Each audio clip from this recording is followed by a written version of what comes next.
Hello students, welcome to Pharmacy Notes by US. Today we discuss Drug and Magic Remedies Act 1954 Part 3rd in which we discuss some MCQs जो कि mostly competition exams में पूछे जाते हैं.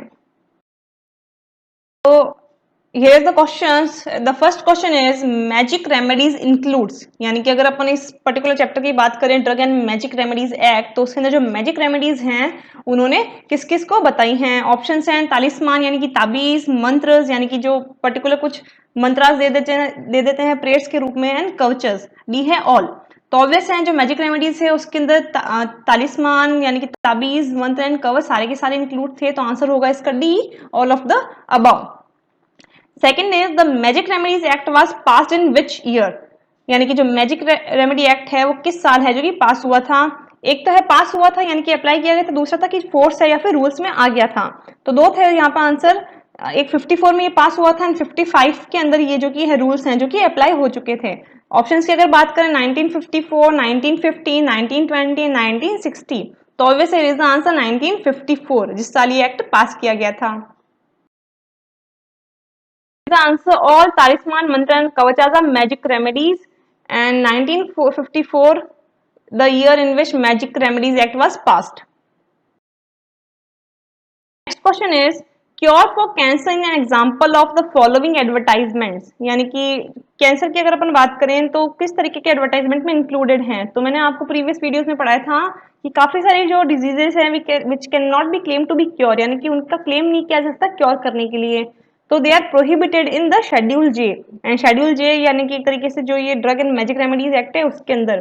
तो options की बात करें तो prohibited, exempted, bona fide and permitted. तो ऑब्वियस आंसर इसका रहेगा A, prohibited. Next question is the drug and magic remedies act came into force in which year, यानी कि जो drug and magic remedies act हैं वो किस साल है जो कि रूल में आया, फोर्स में आया. तो ऑप्शंस हैं यहाँ पे 1930 1 April, 1955 1 April, 1944 1 April and none of the above.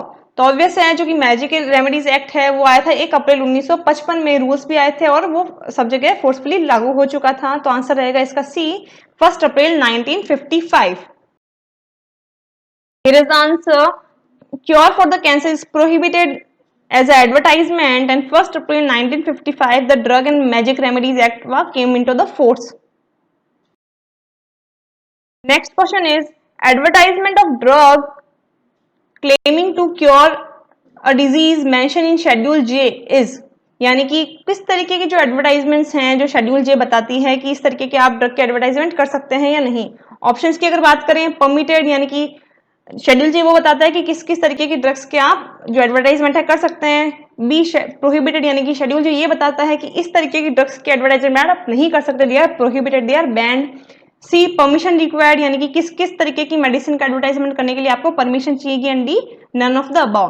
तो ऑब्वियस है जो शेड्यूल जे है वो ये कहता है कि आप उन मेडिसिन के बारे में एडवर्टाइज नहीं कर सकते which can not be claim to be cured. तो आंसर रहेगा इसका B, prohibited.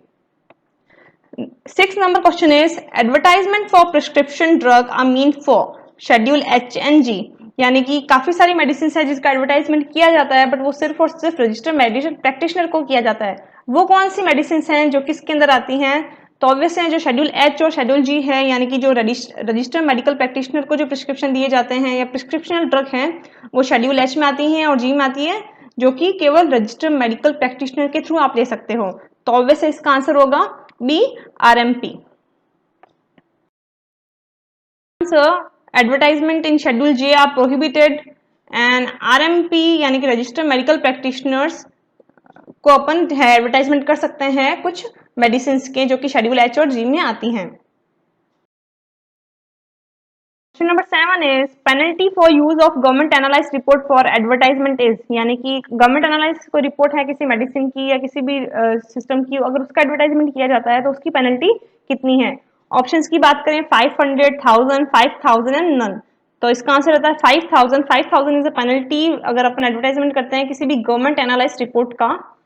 Next question is drug and magic remedies act also known as, यानी कि जो drug and magic remedies act है 1954 उसे किस और नाम से जाना जाता है. तो ऑब्वियस है कि जो drug and magic remedies act है it is a illegal advertisement act, यानी कि ऐसे कौन से ड्रग्स हैं जिसका आप एडवर्टाइजमेंट नहीं कर सकते, मैजिक रेमेडीज का आप एडवर्टाइजमेंट नहीं कर सकते उसके बारे में है. तो अगर अपना ऑप्शन देखें objectional advertisement act, MTP act यानी कि medical termination of pregnancy act, narcotic and psychotropic substance act and none of the above. तो ऑब्वियसली इसका आंसर होगा A, objectional advertisement act. Here is the answer. 5,000 is the penalty if we promote या advertise government analyzed report, and Objectional Advertisement Act is another name of Drug and Magic Remedy Act. Next question is drug and magic act constituted by, यानी कि जो drug and magic remedy act है वो कौन constitute करता है? Option है central government, state government, DCU and none of the above. तो जो drug and magic remedy act है it is constituted by the central government. तो answer is A. Next is penalty for first conviction in the act, यानी कि जो drug and magic remedy act है इसमें जो फर्स्ट कन्विक्शन है, first अपराध है, उस पर कितना फाइन है?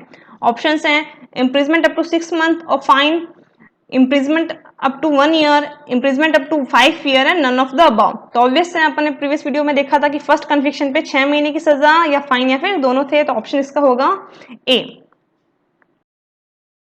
आंसर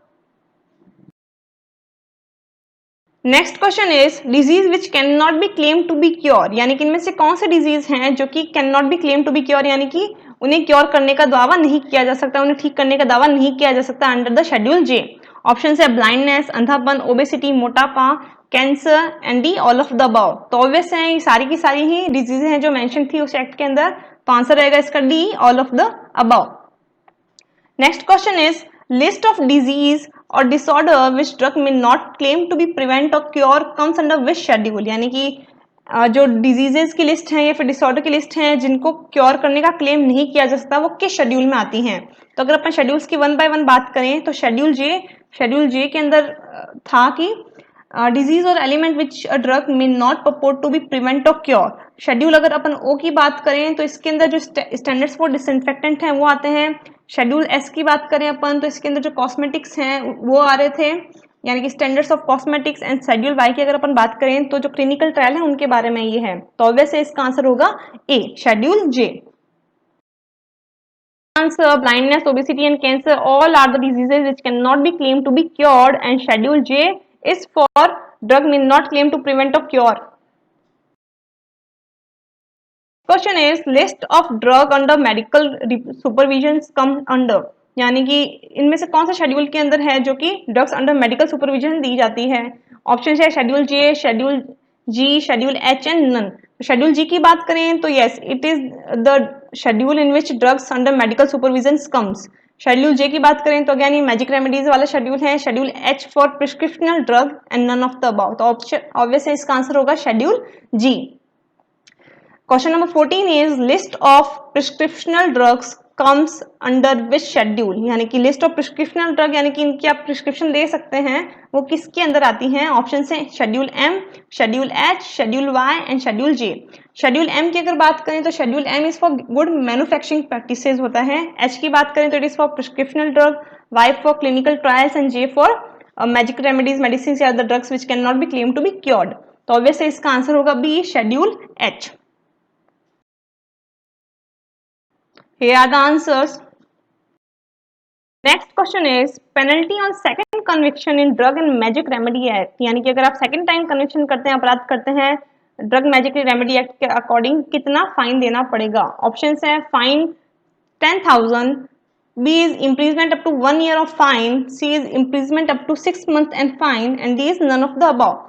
तो ऑब्वियस से अपन ने प्रीवियस वीडियो में देखा था कि फर्स्ट कन्विक्शन में 6 महीने की सजा और फाइन था, और वापस सेकंड टाइम कन्विक्शन या अपराध करने पे सजा है जो कि 1 साल की थी और फाइन या फिर दोनों। तो ऑब्वियस इसका आंसर होगा B, imprisonment up to 1 year और फाइन ऑफ बोथ।